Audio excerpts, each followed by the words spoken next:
Before he was one of the most iconic color commentators in Valorant, Clinton Paperthin Bader grew up in the Midwest and he loved competition in all forms. Whether it was sports or gaming, he found a passion. His early interests were actually in flight games, spending hours lost in Microsoft Flight Simulator.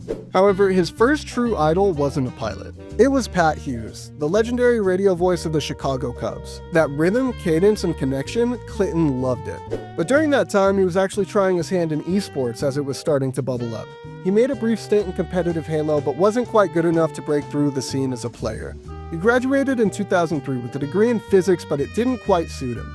He's always been someone who didn't mind being in front of an audience. He actually used to be in a Midwest band called Common Swift. And of course, he also had that competitive itch. Throughout his life, he visited Asia regularly and fell in love with the continent. He worked an IT job for a while, but never shook the feeling that he was meant for something different. So, in 2016, he left it all behind and moved to South Korea. He taught English in order to obtain a visa, but the real move was working with Africa TV, the Korean Twitch. He started small, by proofreading, helping here and there behind the scenes. Then PUBG dropped. The game hit like lightning, popping off in Korea. Africa TV wanted to host their own PUBG league and needed English casters. Luckily for them, there was a Baldy that had fallen in love with the game.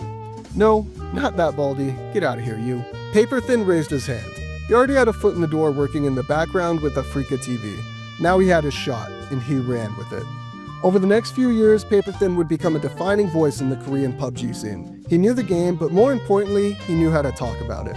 In 2020, Valorant would drop. Through the connections Paperthin had made in PUBG, he got word early. His entry into Valorant casting began with First Strike Korea in December 2020. His experience and reputation made him a natural choice for Riot as they assembled talent for Valorant's inaugural Korean event. Since then, he's gone on to cast VCT Pacific, International Masters events, and Valorant Champions. Paperthin is a storyteller. His background in PUBG, where tension builds slowly and explodes in an instant, taught him how to track chaos and make it digestible. He's witty, grounded, and always in control. And above all, he knows how to let a moment breathe, giving big plays the space they deserve. Paperthin still casts both Valorant and PUBG to this day, maintaining his foothold in two of the most intense shooters in all of esports.